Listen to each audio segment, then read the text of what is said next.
এই সমস্ত জাতিগোষ্ঠী সংখ্যালঘু জাতিগোষ্ঠীর লাঠিয়াল সিপিএম, লাঠিয়াল ছিল কংগ্রেসে।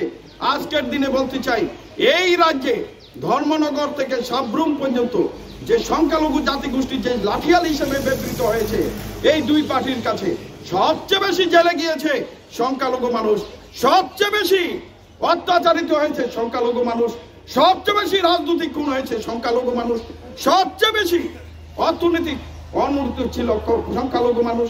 সেই কারণে তা থেকে উত্তরণ পাওয়ার জন্য ভারতীয় জনতা পার্টি একটা সংস্থা রয়েছে, দল রয়েছে, যে তার জাতীয় দল, সেই দলের নেতৃত্বে আজকে বিল্লাল মিয়া, সেখানে ডক্টর মানিক সাহা এই রাজ্যের মন্ত্রিসভা চালাচ্ছে।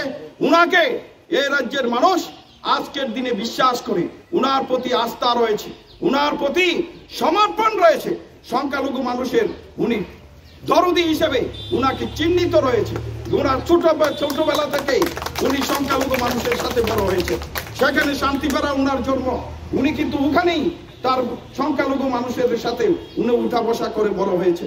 উনার নেতৃত্বে আজকে যে সরকার করছে, রাজ্যের ত্রিপুরা রাজ্যের সিপিএম থাকার সময় বহু নেতা কর্মীরা জেলে যেতে হতো, মুসলিমরা বহু বাড়িঘর ভেঙেছে। বলুন তো দেখি, ত্রিপুরা রাজ্যে মানিক শাহ মুখ্যমন্ত্রী হওয়ার পরে কোনো আক্রমণ আছে? কিছু নেই। মানিক শাহর নেতৃত্বাধীন সরকারকে সমর্থন করে রাজ্যের আজকে হাজার হাজার মানুষ, যে 3 লক্ষ বা 2.5 লক্ষের উপরে সংখ্যালঘু ভোট রয়েছে এই রাজ্যে, 3 লক্ষের কাছাকাছি ভোট রয়েছে, সেই ভোটগুলো আজকে সমর্পকভাবে আজকে ত্রিপুরা রাজ্যে মানিক সাহাকে ভোটকে প্রদান করার লক্ষ্যে ডক্টর নরেন্দ্র ভাই মোদীর পক্ষে বিপ্লবদেরকে ভোট দেওয়া যেমন একদিকে পশ্চিম ত্রিপুরাতে আমরা দেব, তেমনি ভাবে পূর্ব ত্রিপুরাতে আমরা ভারতীয় জনতা পার্টির প্রার্থী রাজকন্যাকে, ত্রিপুরা রাজ্যের রাজকন্যাকে আমরা দেব, কৃতি সিং দেববর্মনকে আমরা দেব। এই আহ্বান আমি